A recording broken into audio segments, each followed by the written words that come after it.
Hello, everyone. Welcome to today's event. It's great to have you all with us.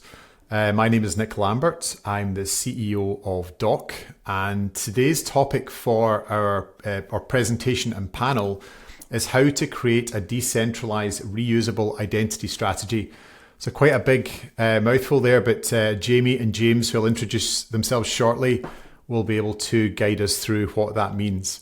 Personally, I'm super excited, not least because this is a topic that certainly I'm deeply interested in, but also because of the caliber and the experience of Jamie and James, who are kind of running through this with us. It's a space that really can't be many individuals that have more experience and knowledge of the space. So we're certainly in very, very good hands.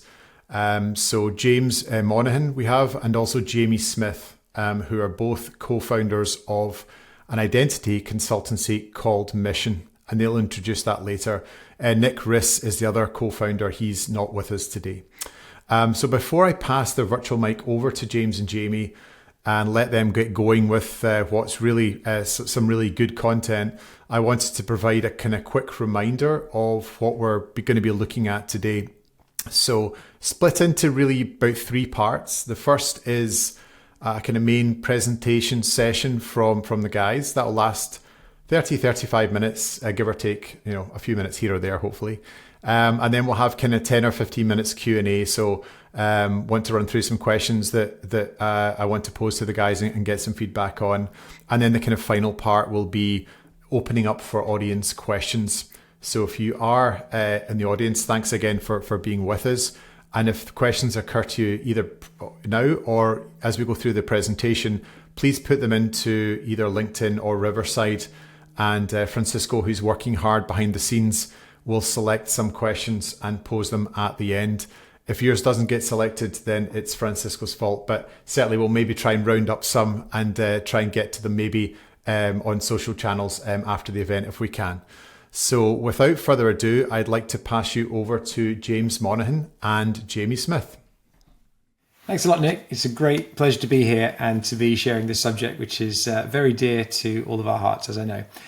So the agenda today, which we're going to crack on with in short order, is Jamie will lead us through a quick refresher of what Decentralized Reusable ID is, why you should care, and most importantly, why you, yes you, if you're in the audience, need to be thinking about a strategy right now. Then we're going to walk you through our framework that we've run through with literally dozens of different decentralized identity projects on how to actually frame that strategic response to this really exciting change that we're all facing. And finally, as Nick mentioned, we'll have plenty of time for live Q&A, which we're all really excited about. So without further ado, Jamie, it's over to you. Well, thank you so much. And likewise, it's just great to be here. I think a refresher is a great starting point, and we're not going to go too deep because we really want to get into the how, like, why you need a strategy and what to do about it. But this is a pretty simple, succinct version of what we think decentralized reusable identity is. And the word to call out here is that, it's a secure and private approach where individuals can share and reuse their identity data. And from a mission perspective, we think this is really about making human digital interactions more empowering. So let's have a quick look at what's different and how the data is moving in a new way. And very simply, there are issuers, so that could be a large organization, who give the data back to the individual, so a copy of the data, and it's packaged up in a verifiable credential, so a specific format that we know it's come from them, and it's given to the individual in a digital wallet.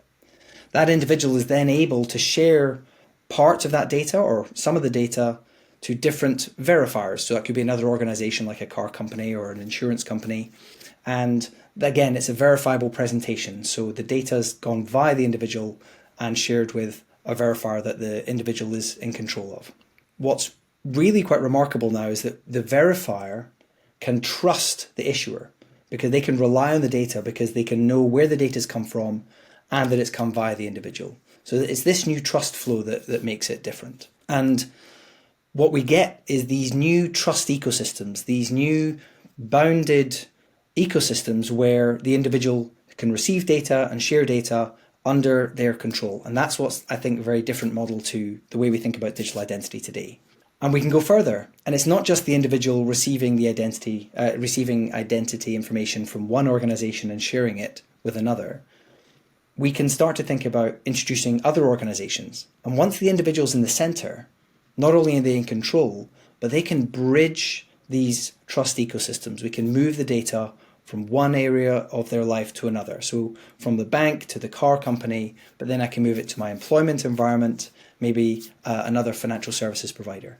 So that's how we start to think about reusable identity, where it's really empowering the individual. And once the data has been shared, we have this really exciting new peer-to-peer channel between the individual and the organization, and it can start to act in two ways, not just receiving, but the data can be moved in both directions. So we get this two-way value exchange. Now we've talked a bit about what decentralized reusable ID is.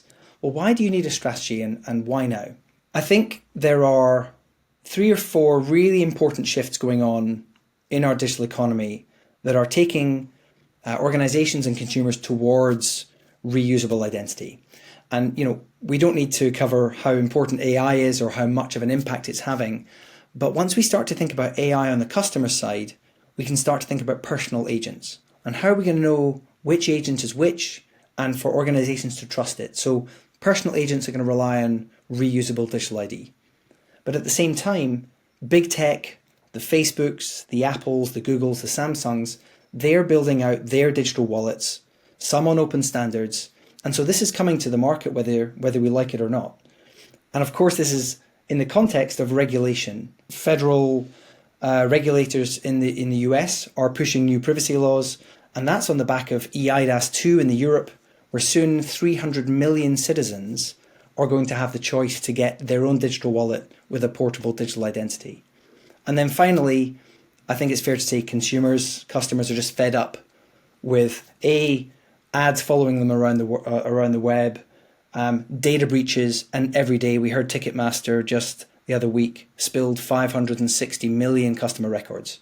So customer sentiment is really driving this as much as these other shifts. And so the question now becomes, what are you going to do about it? Right? Decentralized reusable ID is happening, whether you like it or not. And the opportunity is to work out, is this a compliance thing? Are you going to respond because you have to? Or are you going to make this into a growth opportunity and your response is going to be competitive advantage? Exactly. And that's why we think the time is now to be having this conversation. So the next most important thing is, okay, well, I know what decentralized reusable ID is, and I feel like I should do something about it. How do I begin to think about it? And this is really the bulk of what we want to talk to you about today. There are 3 components that are critical to a successful decentralized reusable identity strategy. The first, and it may sound obvious, is to have a really clear understanding of the opportunity.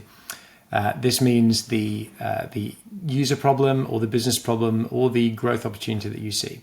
Second is mapping your ecosystem, understanding who the other players are, what your role can be. And the final is to make and explore the various implementation decisions that lie before you as you navigate what can be quite a confusing landscape of technology standards, vendors, and open source initiatives. So when it comes to understanding the opportunity, we break this down into a pretty linear process.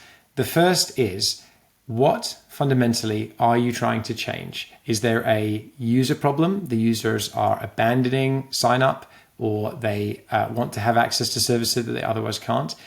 Is it a business problem, such as you can't get the data that you need in order to be able to deliver the experience that you really want to, or getting that data is simply costing too much or taking too long? Consider reframing that and looking for, actually, is this an opportunity to increase the empowerment as part of this interaction? That fundamentally is going to be the biggest driver for success here, rather than simply meeting a compliance or regulatory obligation that you may be facing. So for example, we've all been through that process where we're getting onboarded for a regulated financial product or even a ride sharing app, and we've had to take a photo of our driver's license, take a selfie, answer 20 questions and wait while some cogs whir in the background. Now, That is basically magic. Like, this wasn't possible 10 years ago, and it's pretty cool that we can digitize our physical IDs in this way. But it's also quite painful and undignified, so much so that up to 40% of consumers actually abandon that process before they complete.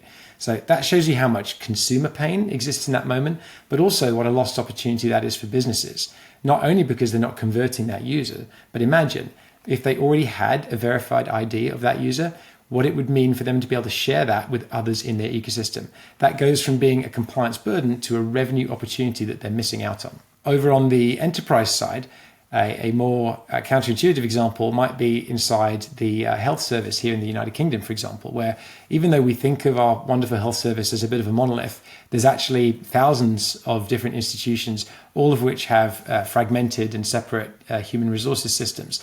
And this results in UK doctors wasting a collective 100,000 clinical days every year in order to get re-verified whenever they go and practice at a new location. So just think for a moment about the fact that there are clinical outcomes and huge costs involved in this delay because pieces of paper and electronic records are being verified manually. So in both of these cases, we have a clear business case, a clear end user impact, but most importantly, the outcome will be more empowered individuals, whether that's employees or consumers. So now that we've understood there's a problem we want to solve, and that we think we can reframe this as empowerment, we also need to think about, well, what are the characteristics of this use case? And we see, where there's a fragmented environment already.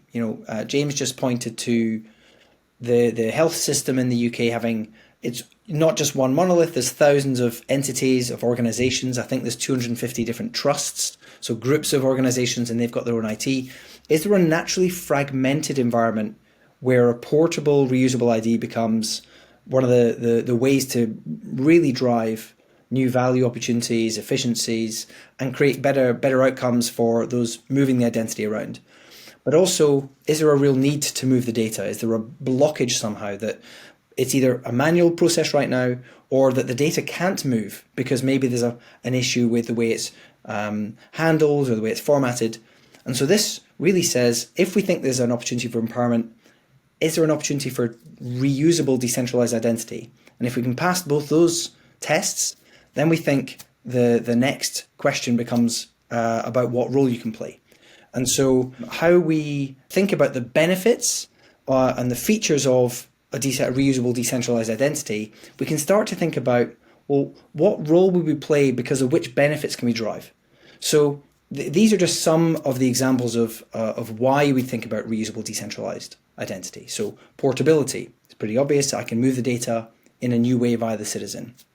Control, the individual can choose what data they share and with whom. Composability, whilst it's a bit of a mouthful, I think is one of the most powerful features that we can introduce. We can bring an attribute or a data, a point of information about a user or a customer from one source, put it together with another bit of data from another source and put them together. And we can share them in one transaction. And James will talk a bit about that in a minute. That's a really powerful feature. Of course, we've got privacy, because I can now share facts about the data, not just the data, but also I can decide how much I want to share. Security, this is all end-to-end encrypted. We've got new ways of cryptographically signing the data so we know where it's come from, rising levels of trust. And authenticity, we know where it's come from, and that kind of value chain. But the point I want to make here is, these are all great features, but for all these use cases, you might want to say, well, actually, this one's about portability and this one's about privacy. We don't need all these features all the time. And I'll bring that to life for you in the two use cases that James just mentioned. In the identity sharing use case, we know that actually this might be about a bank issuing an identity to an individual and then using it maybe to onboard at another service provider, maybe an insurance company. The things that are going to matter there are about the portability of the identity, the security of it, and the privacy. Every time I use my identity information, I don't want the organization that gave it to me knowing. Not every time, I went to this organization and this other bank and then an insurance company and I onboarded. The privacy matters. But if we then look at the healthcare context, the one that James just outlined for a health staff passport, the portability also matters. But what's more powerful is the composability, the the fact that I can bring different attributes together into one transaction. So we can mix and match these features for the different use cases. And this starts to get to how are you thinking about your strategy for reusable identity, and what are the features and benefits that are going to matter for that context. So when we start thinking about this as a whole, we can say, is this an opportunity for empowerment? Do we think reusable decentralized identity is the best way to achieve this? There may be other ways, but if it's fragmented and we're not sharing data in the way that we could, then is decentralized reusable ID the approach? And then, well, how can we drive impact? What's the role we're going to play in the ecosystem? And in a minute, we're going to talk about that exact ecosystem. But the final question is, what's your role going to be? What position are you going to take of trust? Are you going to be the wallet? Are you going to be a source of data? Or are you really just a relying party that's going to be accepting these credentials from wallets? And if so, which wallets are you going to trust? And how are you going to bring that to life? So I think we can now get into the weeds of, well, how is this going to work? How do we actually plan the response in a detailed way that's going to make sense of the business? Exactly. And so when we think about mapping the ecosystem, we have to first ask ourselves a series of questions. The most obvious one being, who are the actors? And to use the industry vernacular, we typically break these down into 4 common roles. So as Jamie mentioned in his recap, you have issuers, who are typically the systems of record for some piece of verifiable information about an individual. You've got the holders, who are the individuals themselves. These are the people who are going to receive those verifiable credentials. And then the verifiers, or relying parties, we use those terms synonymously. These are the end beneficiaries of that data. And finally, you have the conveners. These are the entities which share a common trust with all of the parties here. So as you'll see as we map through some of these examples, some of these are fairly obvious. Sometimes they can be counterintuitive. And some of you on this call right now are potential ecosystem conveners and you don't even know it yet, but we'll get through how to tell if you are or not. So once you've figured out who the parties are, the critical step then is to say what data is needed and how is it going to flow through the ecosystem. So here what we're doing is taking that triangle that Jamie showed you earlier and breaking that down in a nice linear left to right pattern. Now, as we fill this in, we're actually going to start on the right-hand side with the end point of value and back into where does that data need to come from. But you'll see it flow from left to right as we complete it. And so finally, how is trust established? This is the piece which is critical to get right early in your strategy. If you are a convener, great. If you're not, we need to find one, because it's just having data move through this ecosystem isn't sufficient unless the verifier can trust its source and its integrity. So how does this look in the case of the portable verified consumer ID for that banking example? If we start out with a pretty common scenario that we get asked about in the industry, an insurance company, or really any financial services company, would like onboarding of new customers to be much simpler and more reliable by being able to pre-fill their application forms with verified bank-grade identity from an existing customer of one of their partner financial institutions. Just imagine how convenient that would be. You don't have to fill in any forms. You could fill in this form, this whole process with just one tap. And after you've done that, the insurance company can approve you almost instantly because they don't need to go and re-verify any of that information. Super compelling, right? So the way that would work is that the holder would present their bank grade identity as a verifiable presentation to the relying party, in this case, the insurer. And in order to do that, they're going to need an identity credential, which would come, in this case, from the bank that they already have a relationship with.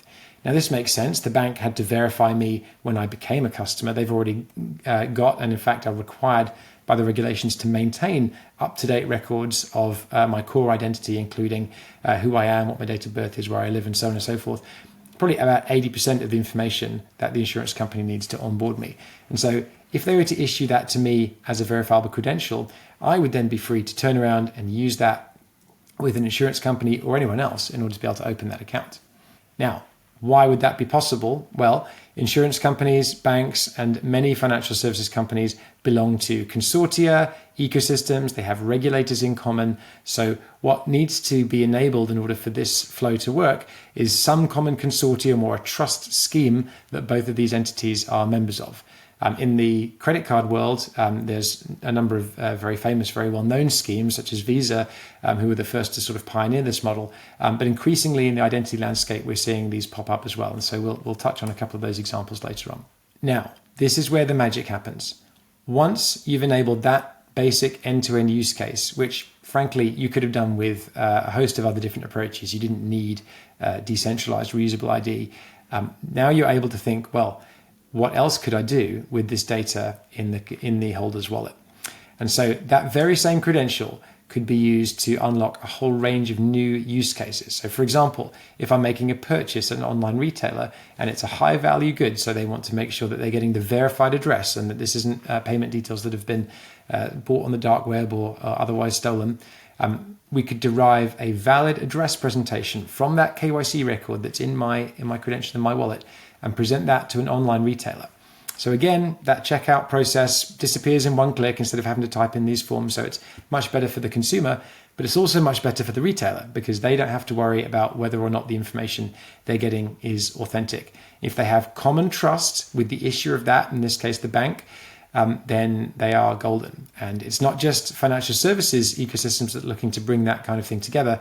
Increasingly, a number of the major identity verification companies are looking at standing up their own ecosystems, which can unite both issuers and sources of trust like themselves with relying parties or verifiers who could benefit from that. And then if you widen the lens a little bit more, you can imagine, well, I could bring additional issuers into this ecosystem as well because they are now part of that same trust network. And so you could imagine the IDV provider themselves, who historically might just be sitting behind the bank or behind the scooter rental company to provide that identity. They could issue an identity credential directly to the holder. Maybe they want to assert themselves more in that customer journey than they have done previously. Similarly, you've got credit bureaus who typically provide their data direct to a relying party, but and you have to pay for that as a consumer if you want to have your own credit score. But imagine what it would be like to have a verifiable credit score that lived in your wallet, which you could share whenever you needed to apply for credit online. And it's not just getting more data into your wallet. The more you have, the more additional use cases you can enable with it as well. And so take that scooter rental example. They don't need a verified address. They don't even need verified ID, really. They just need to know that I meet the compliance requirement to be able to drive an electric scooter, which typically is just a proof of age. And so this is where that benefit that Jamie mentioned about privacy really comes in. I could, from these credentials in my wallet, I could prove only that I meet the requirement that I'm over the age to rent this scooter in order to be able to undock it from the cage and off I go. And so the scooter company's liability is managed. I, as a consumer, have a fantastic experience, and these upstream providers of that data have a monetization opportunity because they've enabled that much better user experience and that much higher conversion. And so it's quite natural that the scooter rental company might want to compensate them in order for receiving that benefit. And so that's how you get data flowing one way, but value flowing the other way in ecosystems like this. And so we'll have a look at the other use case, the enterprise use case, briefly. I won't take us through the whole process of building that out because I think you're probably getting the process by now.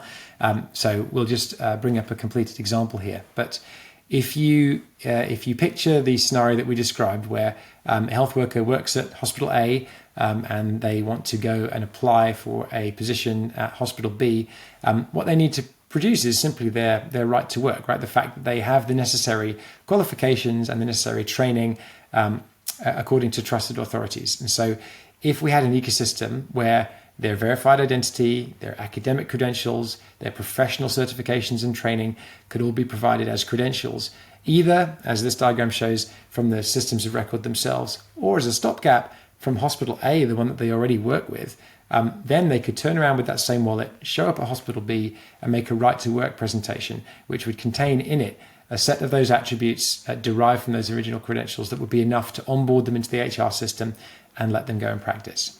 And then you could imagine not just onboarding them for the job, but actually allowing them access to protected resources that they need in order to accomplish their work. So the classic one is, passwordless login, right? I get through the HR department, but I've got a whole separate onboarding for IT. Well, not so in this case, because actually the record of who I am and what I'm entitled to lives in my wallet. And so I can produce a right to log in presentation in much the same way I produced the right to work presentation.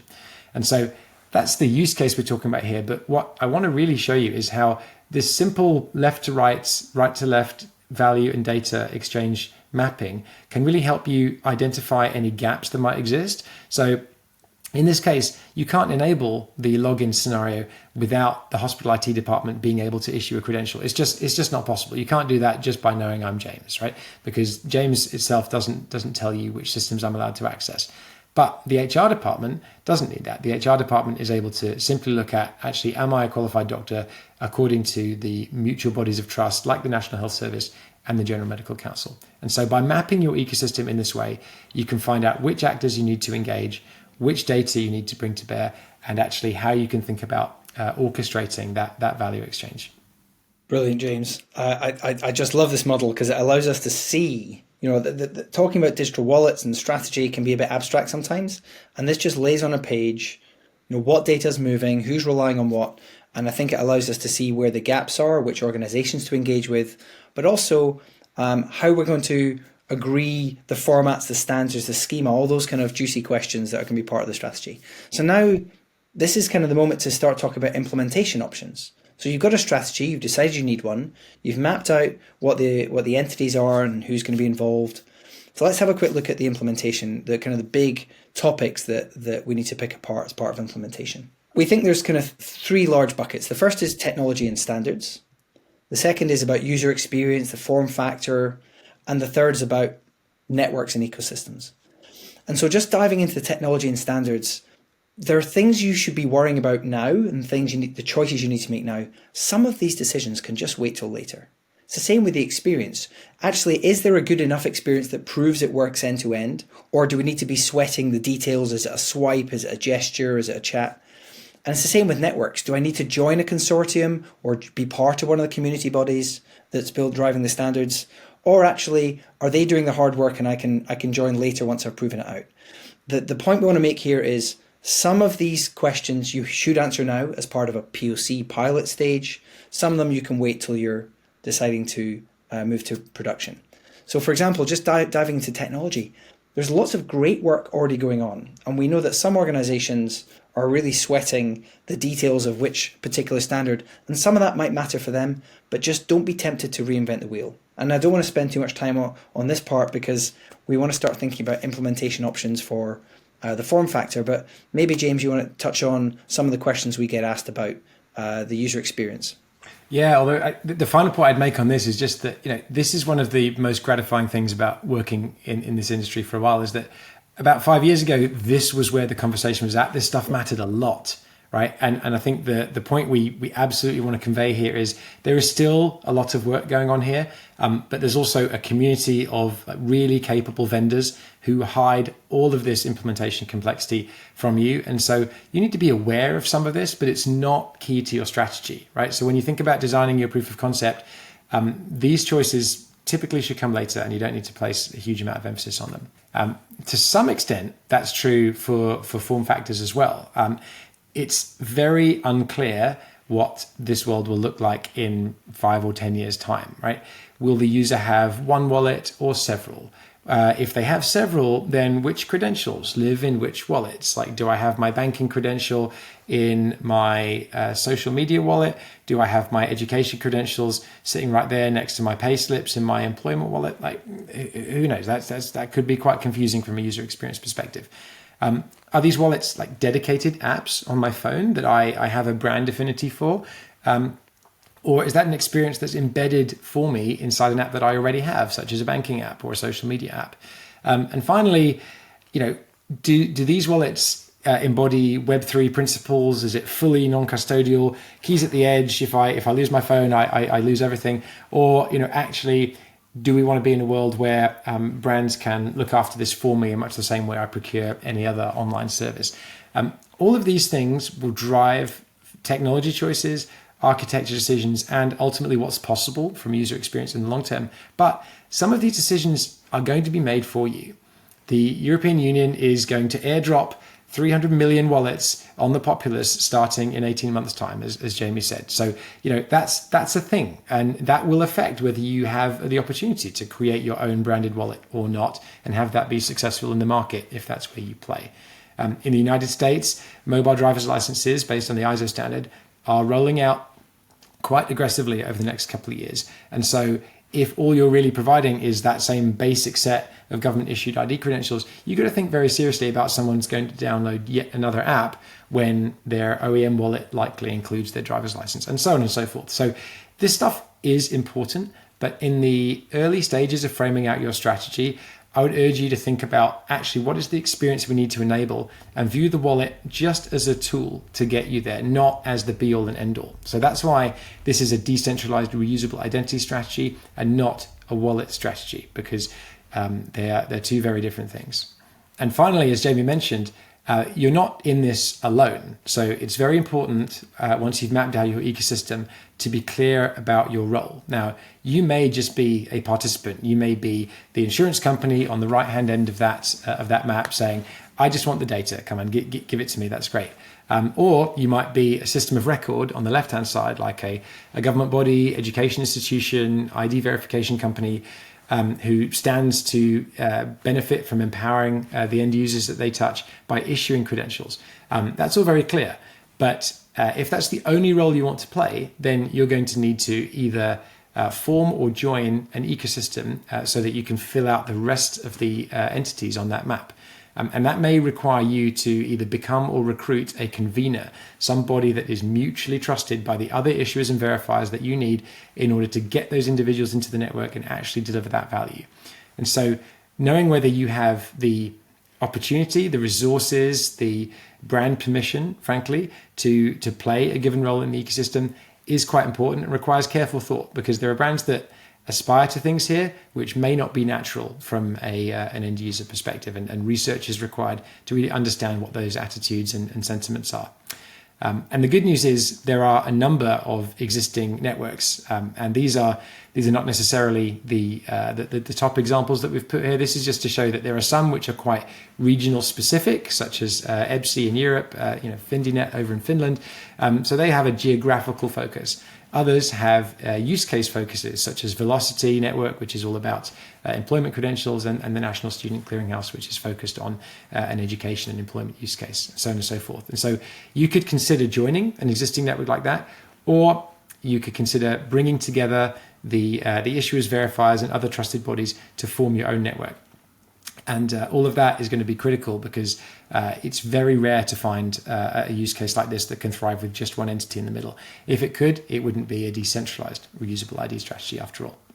And so, as Jamie mentioned, this brings us into the timing question of this. There are some things which matter, but they don't matter until you're quite close to going live. There's other things that really you don't get out of the starting block without having got right.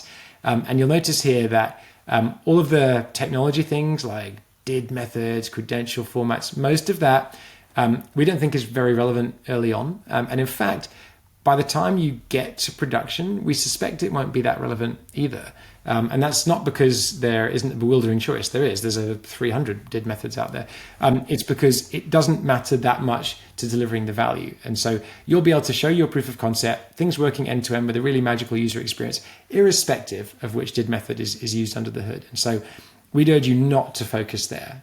In the early stages of cementing your strategy and getting your POC out there, it's really things like the business case, being very clear on which KPIs it is you need to move by actually delivering this new empowering experience.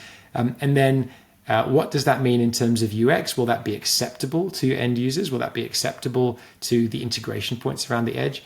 And how will you actually get it to market with trust? Who else needs to be a part of that network? So in the early phases, those things matter. It's only later on where things like the form factor, that fine UX that Jamie said about gestures and things like that, and the specific trust network that you join, those things become very, very important as you go to production. And of course, then you have to start making specific choices about technologies and standards that you support, because you're about to start issuing credentials to real users. So it's later on that you need to really focus on those things. But again, most vendors offer a degree of plurality in terms of standards and ecosystems that they support. So even that decision isn't necessarily one and done. So if that sounds good, we would encourage you to consider, do I get started? And the answer is Absolutely. The starting gun has been fired by the EU, as we mentioned. Driver's licenses are already in people's wallets in the US, and a number of big companies have already started making their plans. And so if you're ready to start thinking about putting your decentralized reusable identity strategy into practice, both Mission and Doc would love to help you.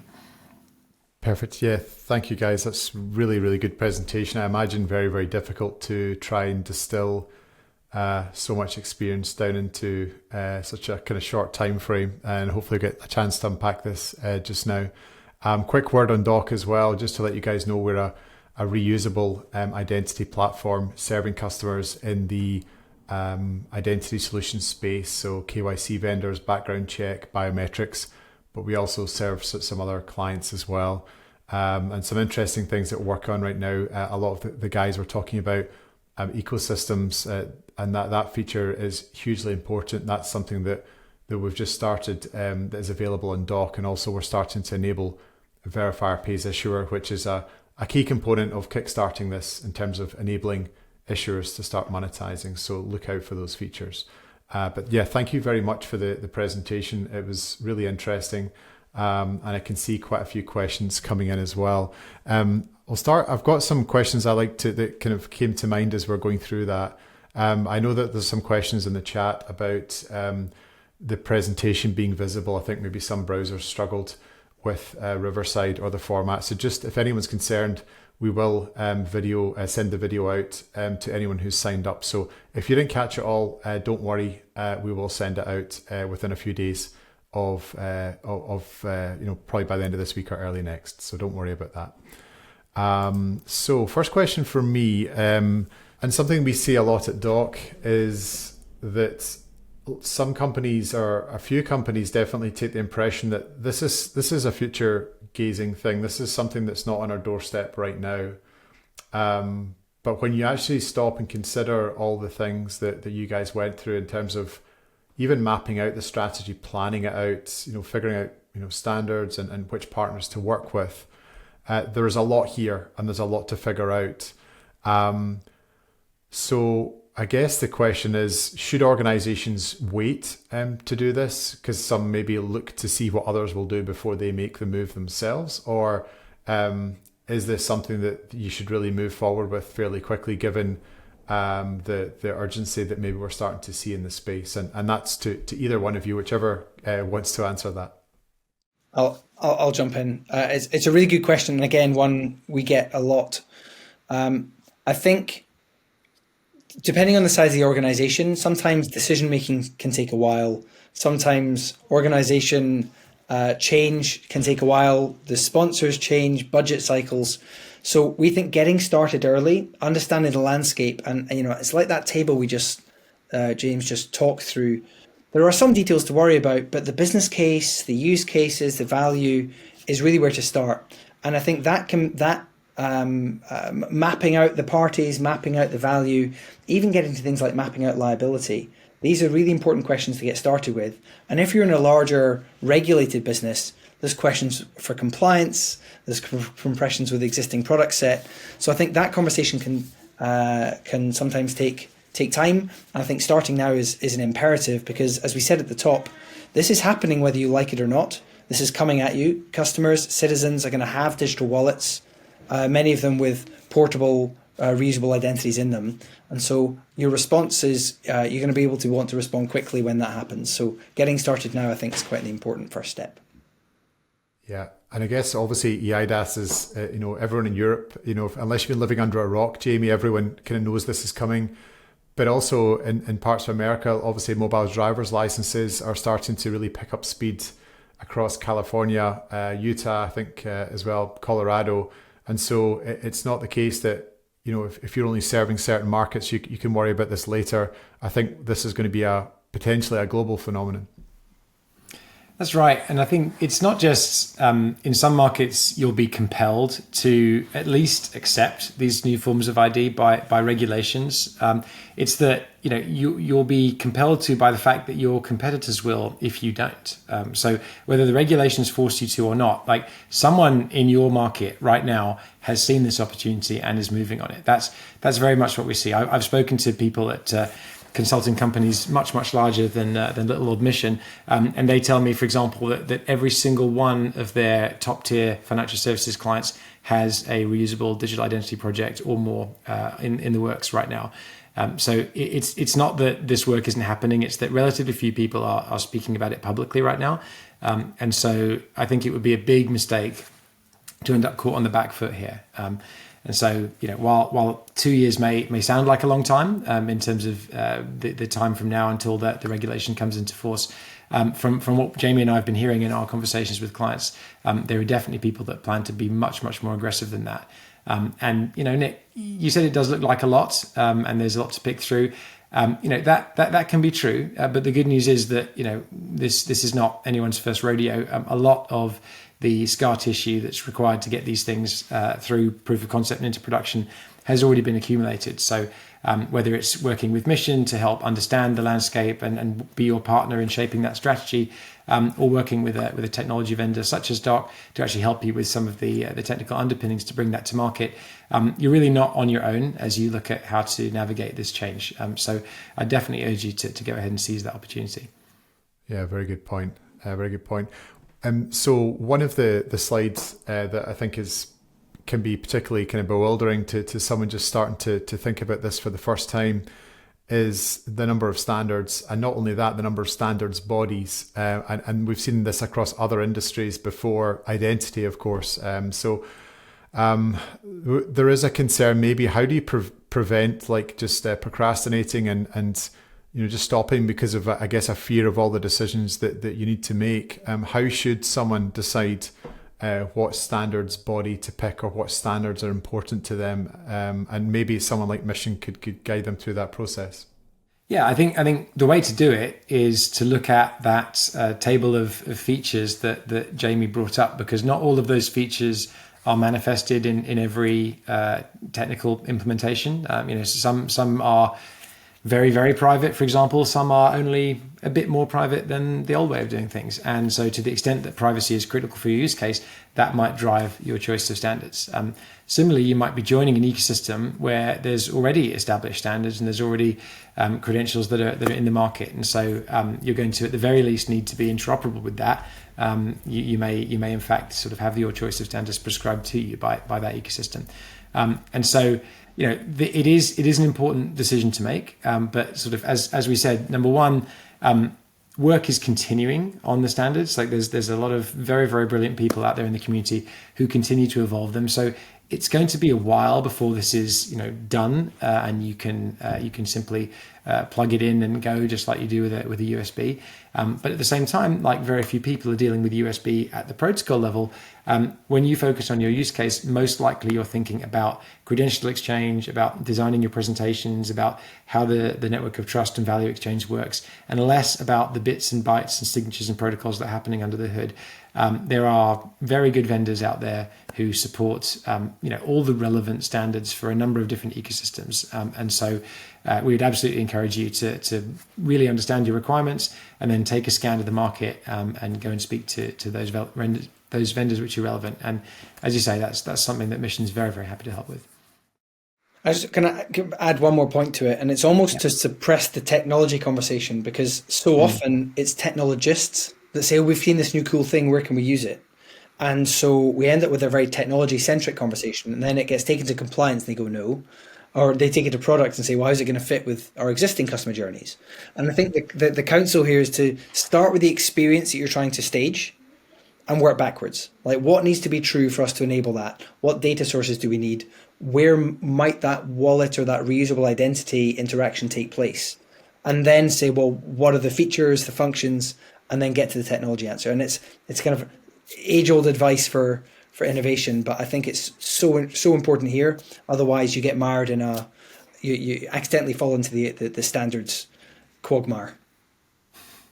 Yeah, great point. I think a lot of people in this industry really love the technology. That's what's attracted them to the space. And yeah, the customers, and obviously incumbent upon vendors and also consultancies, that we shouldn't lose sight of the fact that we're actually trying to solve problems. We're not just kind of polishing technology and thinking it's all fabulous. So yeah, very good point. I think that also segues quite well into my next question, which is putting myself in the position of somebody who's starting out in this journey, or even someone that's a good way along and they're trying to take their thinking to a next level with a strategy, or even potentially working with a technology vendor, what would you guys say are the most important questions that they should be asking?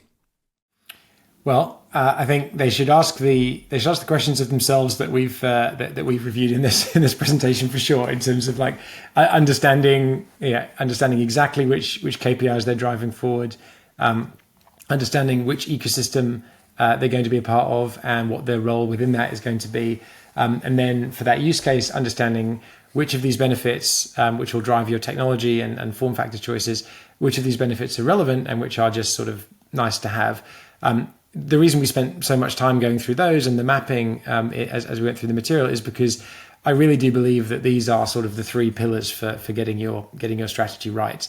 And with those in place, you're in quite good shape. But then when it comes to talking to a vendor, it's certainly worth looking at. I mean, number one, what reference clients have they got? Like what use cases can they show you? If someone can't show you a live demo, I think that's a very big warning sign, because Jamie and I have been doing live demos of this stuff since 2016, when people thought identity on the blockchain was cool. So there's very little excuse for not having something that you can show and that feels credible. I think the other thing is, interoperability with the major standards that are out there, by which I mean the ones that are referenced in the EIDAS2 architecture reference framework, the ones that are being adopted in the major sort of driver's license credentials ecosystem and academic credentials ecosystem.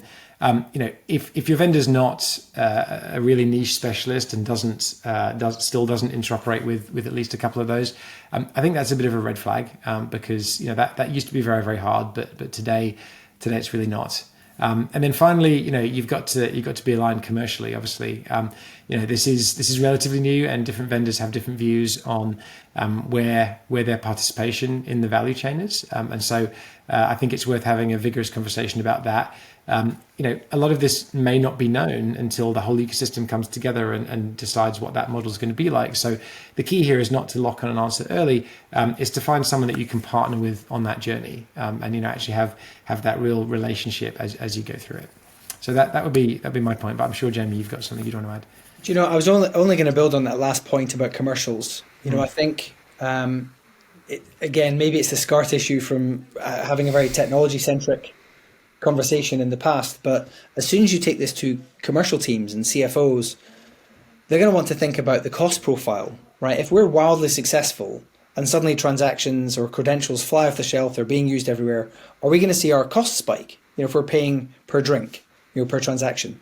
And so there's a sensibility about thinking about what are the other stakeholders and groups inside the organization who will have a view about how this is adopted. Not just can it be integrated, is it private at scale, does it scale, but also thinking about how it sits next to existing products and how the commercial organization is going to respond to it. So it's just having the question was about what questions you should be asking for a partner, and it's making sure the partner is aware of these considerations when you're starting to work with them.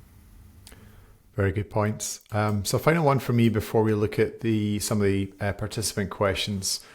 What, if anything, should someone know before they start engaging with a company like Mission? Are there things that you would look for, or things that you would encourage people that are serious about implementing a strategy for them to think about prior to picking up the phone, or probably more commonly typing out an email?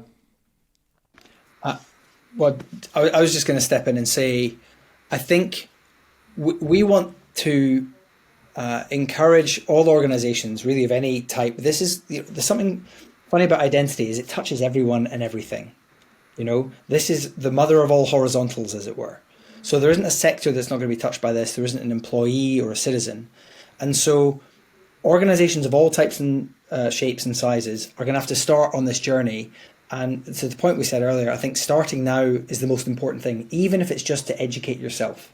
There's a lot of YouTube content out there and there's a lot of great white papers, but having a conversation with someone who's been there and done that and understands the state of the art is going to be the way to get you up to speed in weeks, not months.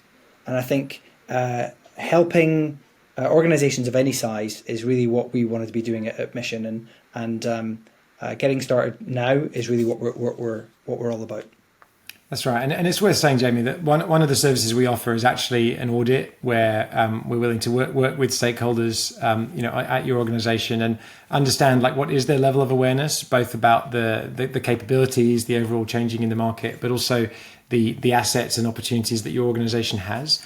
So often the way we begin an engagement is with an audit like that, which then can move into either educational content that is addressing any gaps that there might be in awareness or sophistication, and then you can have the really vigorous conversation about how to lay out that strategy and what decisions need to be made, what things need to be true. And so at Mission, we are passionately committed to the advancement of empowerment tech, of which decentralized reusable ID is a key pillar. And so we're willing to work with companies at any level of maturity currently, as long as they're excited to go on that journey with us. Fantastic. And so time to move to part 3, which is kind of audience or participant questions. And thanks to everyone that submitted them. I'm literally just reading them out in the order that I'm seeing them. So if you don't mind me diverting my eyes over to another screen, thanks for submitting those. If we didn't get to your question, it's important to you, please let us know and we will try and answer it outside of this session. So the first question we have is from Alex, and Alex's question is, what are the main differences between a decentralized ID strategy and a wallet strategy? And I'll let you guys jump in. Well, I think we touched on this a little bit earlier, but a wallet is simply a tool that allows individuals to kind of actuate their reusable ID. It is, at the moment, it is what people think of. It's almost synonymous with decentralized ID because in order to make any of this stuff work, there needed to be somewhere that your verifiable credentials could live. And so, back in our time at Evonym, we produced a wallet. Doc has a wallet. Every major vendor has a wallet, and very often these things are technology demos as much as they are, intended to be used at scale in the market. And very often, because that's the thing you're using to receive the data and make your approvals to share the data from, it feels like the center of that experience. But really, the best experience here is no experience, right? Like where we want to get to is enabling these like fundamentally more empowering interactions between individuals and other entities and including businesses. And so to do that well, there probably is something that looks and smells a bit like a wallet, but ideally it's in the background, right? That's where the user is expressing their intent, but they're not going in there and like managing their identity and really spending a lot of time thinking about it. And so the reason we're quite deliberate in talking about this as a decentralized reusable ID strategy rather than a wallet strategy is because the wallet is just a piece of what you need. If you place too much emphasis on there, you're not going to think about the other actors in your ecosystem. You're not going to think about the value exchange that's required. You can be very, very focused on just that one dimension. So it's a part of it, but it's there is that distinction, and we would urge you to take a more holistic view. Well, and case in point, people will say, well, what's the business case for a wallet? And that might be very, very different to the business case for the movement of data around that ecosystem and how, where the value is being created. And I think it's accident. Sometimes people accidentally miss the value and say, well, there's nothing here for us, or it's just all going to be commoditized. And so we shouldn't start. Mm-hmm. Great. Hopefully that answers your question, Alex. Next one we have is from Manuel. Why wouldn't most simply be an issuer? I guess maybe most participants in an ecosystem, maybe. Why wouldn't most simply be an issuer and work within the likes of the EIDAS scheme? So I guess why would you get involved in anything else? Why would you participate in another ecosystem or even start your own? I'll have a swing at that. I think it comes down to a question of where you think the value is being created. If you're issuing credentials or issuing data to the individual that can be consumed elsewhere, there might be a revenue stream there, or it might be a way for you to play a convening role in the ecosystem. There was a reason James started on the right-hand side when he was breaking down the data and value. And he said, data moves right, but the value moves left. The reason we start on the right-hand side where the value is created is because that's where we're creating the experiences. That's where we're reducing cost. We're removing fraud. we are creating more efficiencies in the organization, and the data is becoming portable in a way it wasn't before. So there's value to be created on the relying party side or on the verifier side, and that sometimes we then miss what it skews the business case, and it skews the way we want to start thinking about the data. It's not just at the issuer side or the wallet side. And so if you're just an issuer, there is an opportunity. It might be a more narrow opportunity, but if you open the lens a bit, as an issuer, you might well want to accept credentials from elsewhere. And we think it's very likely that if you're issuing, you're also receiving. And I mean, it's a trivial example of that. If you're issuing an academic credential saying you've got this degree, you're also probably going to receive some data that say this is definitely Jamie. So you're most likely going to be a verifier first, and then you can issue against it. There will be systems of record that have the data that say, yeah, we're going to issue this as part of an existing transaction, but it's likely you're going to be both. So some will be just issuers, but more likely it's going to be a more fulsome role in the ecosystem. Perfect. Thanks for that, Jamie. We have a question from Adrian. So his question is, on the convener slide, there was no network. What if the issuer and verifier are on different networks? Is the convener role to bridge across? So I guess kind of trying to manage different issuers and verifiers and maybe schemas from different networks. Is the convener role to try and bring that together? I'd imagine the answer is a depends answer, but what do you guys think? Well, it's more that's why in some of those examples we showed multiple conveners, because if you think back to that Venn diagram that Jamie brought up very early on, the really powerful thing here is being able to move data between contexts, and so you can think of that as between networks, or you can imagine basically as you keep glomming networks together, you form one super network or one network of networks, This is where the whole idea of acceptance and schemes, and we used that Visa example earlier, comes into play. Like there's a lot of work being done to solve that problem writ large and say, well, how might we unite the ecosystem around education credentials with the various different geographical ecosystems around driving credentials, while there's a parallel ecosystem going on building out financial and anti-fraud and anti-money laundering credentials.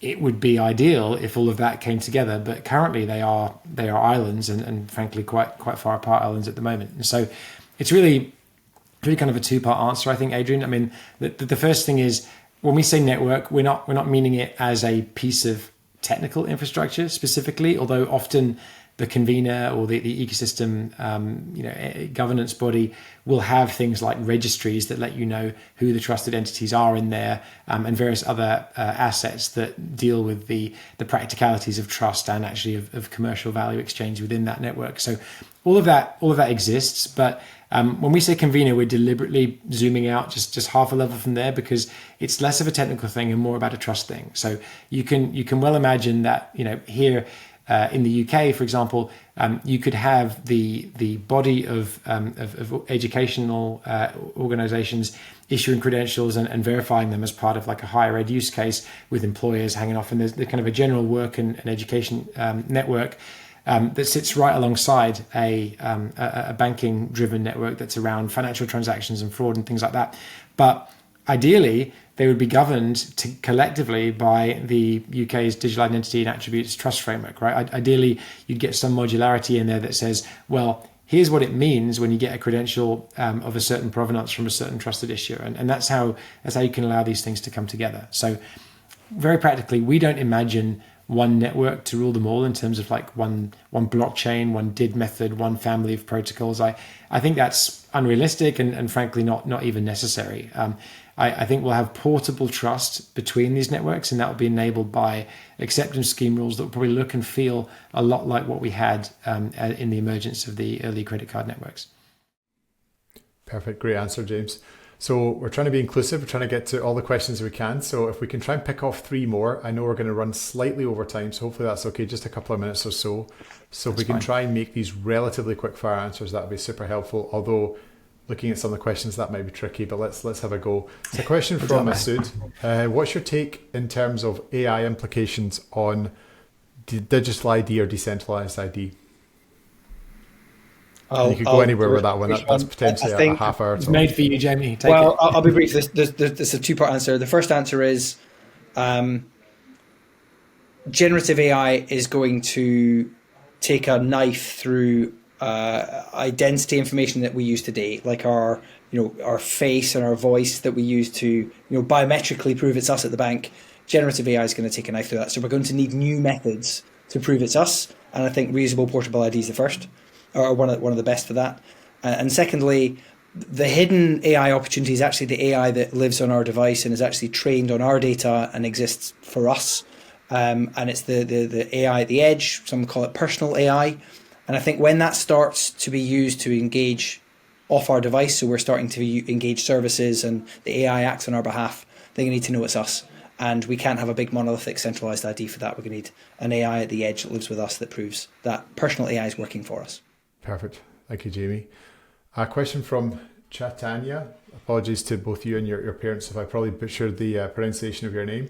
But they are based out of India. Their major data, of course, is Aadhaar, which is kind of centralized. And their question is, how do I guess technology companies working there, or maybe the country as a whole, penetrate a market like decentralized identity? So the person asking the question is working on the consumer side, focusing on healthcare, and he's a builder, so I guess a developer. How do they kind of get into this market from a place like India? Well, I think, again, I know you want to be quick. It really is a two-part answer, because the first one is, when we called it a decentralized reusable identity strategy, but really identity isn't just the facts about me according to the government, most of which live in Aadhaar. And in fact, every country has its own centralized register of this stuff. It's just a question of whether or not third parties can access it or not. So, but the really empowering use cases go so much beyond that. That's why we've talked about education. That's why we've talked about employment. We've talked about loyalty, all these other things. And so all of these preferences and these relationships I have, these are all facets of my identity. And these are all the keys to unlocking really powerful, really empowering consumer experiences. And so all of that is still a wide open opportunity, even in markets where a traditional centralized or federated ID scheme exists. So first of all, I don't think the existence of that needs to hold you back. If anything, I would say it's a great enabler, because you don't need to go back to it. But then the second thing, in terms of like how would you start, based on that, one of the really compelling things about a system of record like that already existing is that you don't have to sort of go on the search for who is that anchor issuer. In the EU, every member state has to issue this foundational identity credential called the PID into the wallet. So they've done that because you need that one credential from which the trust in all the others can hang off.